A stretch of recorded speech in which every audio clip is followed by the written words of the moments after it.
Sa number 10,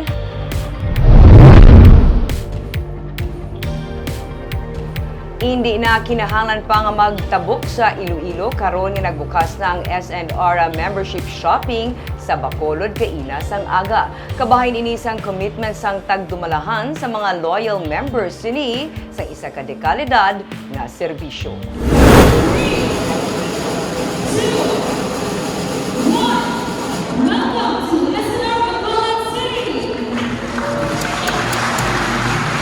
Ang bag-o ginbuksan nga S&R membership shopping sa Bacolod City kaina sang aga ang ika-27th warehouse club nila sa bilog nga pungsod. Mga nanari-sari nga selection sang pagkaon, beverages, appliances, household items, health and beauty products, imported groceries kag premium nga mga frozen goods ang sarang mapilian gikan sa natungdan nga warehouse club nga naga-retail sang imported products and services.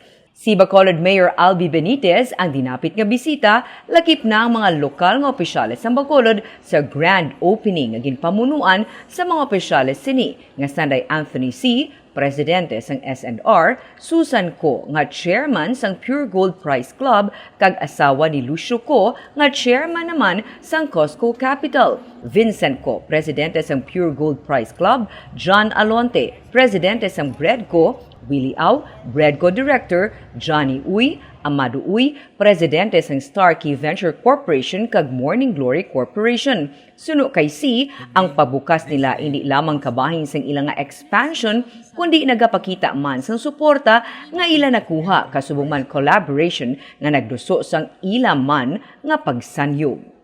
As we gather here to commemorate the opening of our 27th Warehouse Club, our hearts swell with pride and gratitude. This momentous occasion not only signifies the expansion of our business, but also underscores the unwavering support and collaboration that have fueled our success. It is a testament of the enduring strength and the partnerships we have cultivated and the relationships we hold dear. May 212 ka mga na-hire nga empleyado ang S&R. Iban diri mga taga Bacolod nga nakatrabaho na sa S&R sa iban nga bahin sang pungsod. Dako nga bulig sa ekonomiya sang syudad suno sa alkalde ang pagbukas sini sa Bacolod.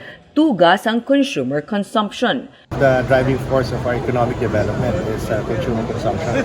And I was just telling Sir C that Bacolod is experiencing a tremendous growth. Kaya ang aton nga mga job placements, mga job positions availability, sige saka.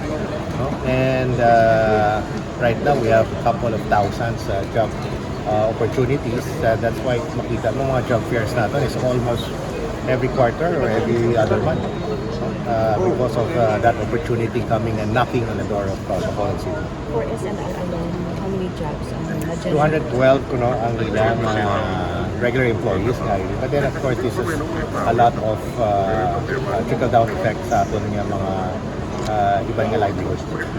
Sa mga loyal customers sini, hindi na kinahanglan pa nga magtabok sa Iloilo ang mga taga Bacolod o kung Negros Occidental, karon nga nagbukas na ang S&R para sa ginakabig world-class shopping experience.